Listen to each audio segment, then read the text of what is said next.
Hi, and welcome back to Alex Talking. I love going to the movies, and last night I saw I Know What You Did Last Summer 2025 in the second half of a double bill that I like to call I Know What You Smurfed Last Summer, or I Know What You Did Last Smurfer? Let me know down in the comments which one you like better. And what you thought of this movie, because full frame of reference, and also for full transparency, I do these reviews right now, currently off the cuff. I'm about to talk to you for who knows how long about who knows what. I have nothing in front of me. Sometimes, like 28 years later, I wrote down a lot of notes of things I wanted to cover. But this, I don't have a lot of notes I want to cover. I just want to talk about this movie because, for my full point of reference, I am a massive I Know What You Did Last Summer fan. I know a lot of people don't say that, but my first slasher, I was born in 2003. My first slasher was probably about 2014, 2015. Halloween party at my friend Caden's house. My parents picked me up and they say, "Hey, we borrowed a horror movie from your aunt and uncle tonight. It's called Scream. We're going to watch it." I'm terrified. We go home, we watch Scream. I love it. I've been hooked pretty much ever since, especially a few years later whenever I saw Halloween 2018 in theaters. Before that, I had seen Happy Death Day. So, my path was probably Scream, Happy Death Day, Halloween 2018, Jason Lives, and then I Know What You Did Last Summer were like my first five slashers. Big time, really. And so I Know You Did Last Summer has always had a huge impact on me, even though I've always thought they were like the definitive peak trashy slashy camper or campy slashers. They're not camper slashers. They're like southern slashers. I'm down here in Savannah, Georgia right now. So I can appreciate a southern slasher. North Carolina is one of my favorite states to go visit. The beaches and the lakes and everything. The mountains are beautiful. And this movie really captures a nice southern port harbor town, and I'm getting married in one of those, Hilton Head, in November. So I really enjoyed the vibe of it. And going back to Southport was awesome. It did such a better job of capturing the tone and the vibe than Scream 6 for sure. It's about on the exact same level as Scream 5, I would say. This is a very different movie, though. But also, it borrows more from Scream than maybe even the originals. And the originals have the DNA of Scream all over them. I'm referencing Scream so much, as so many horror fans do when they talk about I Know What You Did Last Summer, because we all know that I Know What You Did's DNA is interwoven with Scream because Kevin Williamson wrote the original of both. And these movies have always been, not as high craft and quality. They didn't have Wes Craven making them, but they're fun. They have super hot people. Julie James is one of my favorite final girls ever, right alongside Tree from Happy Death Day and Lori and Ginny from Friday 2. But I can definitively say if I made a top 5 final girls list, Julie is definitely on there. So the idea of bringing her back was super exciting for me.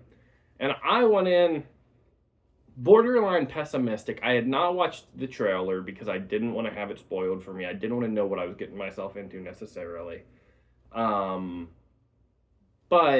in my opinion, I thought going in, there's really no reason to do this if we're not giving Jennifer Love Hewitt her time in the sun, her Laurie Strode Halloween 2018 treatment. You know what I mean?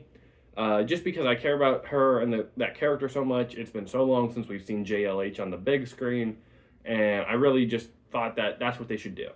And I figured if they were going to do it, they would probably just make it a generic Gen Z slasher, was my biggest fear. And so then I had not seen the trailers, but everybody told me pretty much exactly that. When I walked out of the theater, I came back and I would tell my girlfriend, yeah, I've talked to her about it, and I'm like, my biggest fear is just, and I tell her that, and she's like, I mean, you don't really have to walk out. It's just that. And I was like, damn. So I went in with 4 out of 10 modest expectations because I just figured, and I don't judge a movie before I see it, but I'm just talking about expectations, that it wasn't necessarily going to be the I Know What You Did Last Summer sequel that I would be hoping for. And as many people who aren't clamoring for a sequel to I Know What You Did Last Summer, unfortunately, I am cursed with being someone who has been for years. So I got a lot of excitement out of the prospects of it. And even if I thought, hey, maybe this won't be for me, I'm going to go in and try to enjoy it. And enjoy it, I did. This movie was so much fun. Jennifer Caton Robinson is our director and writer here, co-writer. Forgive me, I just remember in the credits I saw it was co-written. I don't know who co-wrote it with her. But I thought that this was such a fun reinvention of this idea in a Gen Z format without making it overly obnoxious. And while there was a certain amount of genericness to it in just the actual craft of the kills and the slasher elements of it, I still can overlook that and really just have a fun summer slasher time with this. And it really captured the vibe of being a summer slasher, a 4th of July slasher very well. I thought it was super fun. It's like lying on the beach and watching a slasher. You know what I mean? Like when you want to watch Halloween, or when you want to feel like, Halloween, autumn, fall, cozy blanket slasher, you put on Halloween. If you want to feel like the 4th of July, you watch I Know What You Did Last Summer. And it captured that vibe. Now, Jennifer Love Hewitt could have been in it way more. But did they use her well? I thought so, yeah. I did. And I really loved Freddy, what he was doing. He is just as fun of an actor as he's always been, and the moment he's back on screen and the way he's delivering lines and the way his face is acting is, that's peak. That's prime Freddy. He didn't go anywhere. Neither did Matthew Lillard. Let's just do Scooby 3, guys. Oh my gosh, let's just do Scooby 3. I have evidence that Sarah Michelle looks beautiful too. I just need Scooby 3. Because we all know Linda Cardellini ain't missed a step. Literally all 4 of them still in their prime. Can we do Scooby-Doo 3? That's the legacy sequel I think everybody wants. Genuinely. Alright, I digress. I just got really distracted thinking about how great that would be. Just because of how great Freddy is in this movie. I'm going to get into spoilers, but I'm going to be very careful not to start with spoilers. So, I will let you know whenever I'm going to digress. But, as of right now, trying to keep it completely spoiler-free. The kills, they were solid. I would just give fair expectations because it feels like you attach this to every slasher that comes out. Everyone's like, it's way gorier, way bloodier.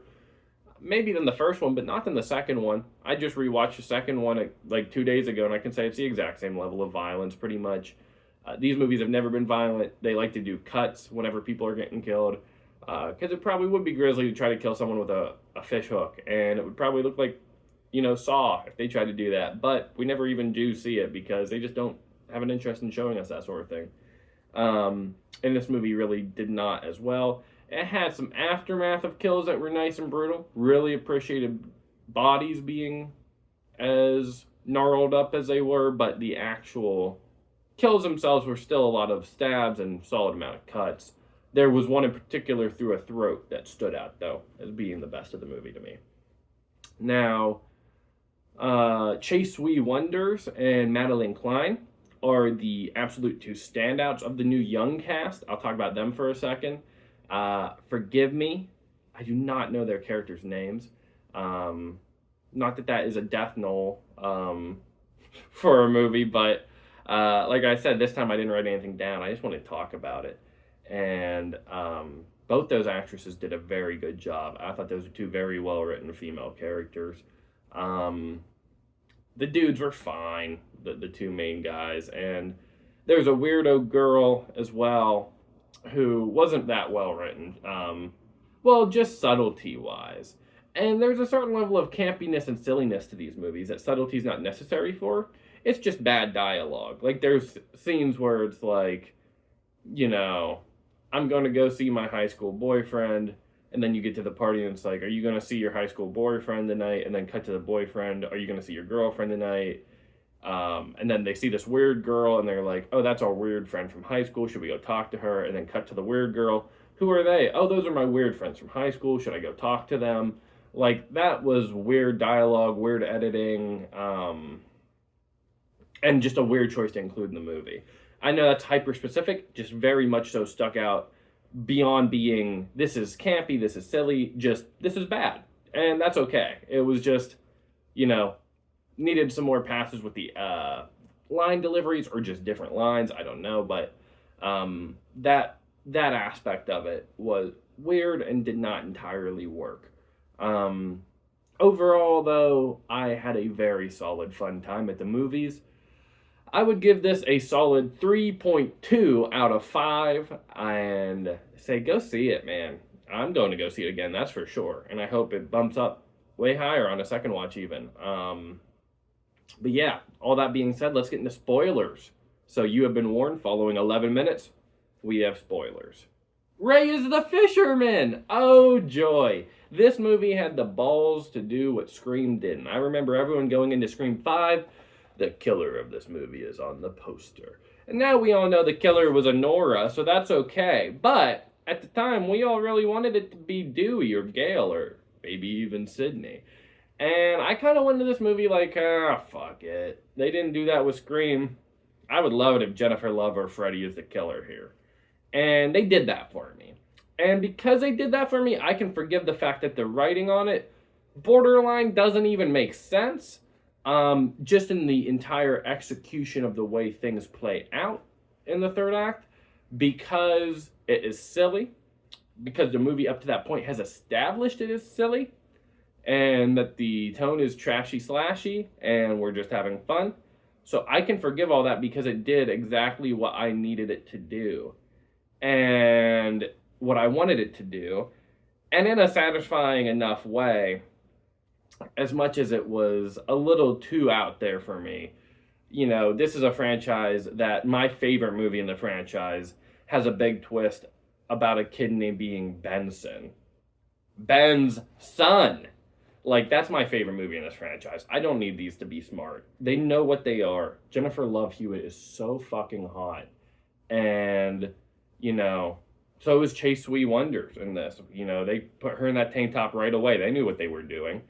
And it just captured the vibe. When she comes back to fight Fisherman Freddy, and Julie James says to her ex-husband, "What are you waiting for?" I fucking ascended. I was on cloud 9, and the movie started to fire on all cylinders again. So I was all in on the silly, goofy stuff.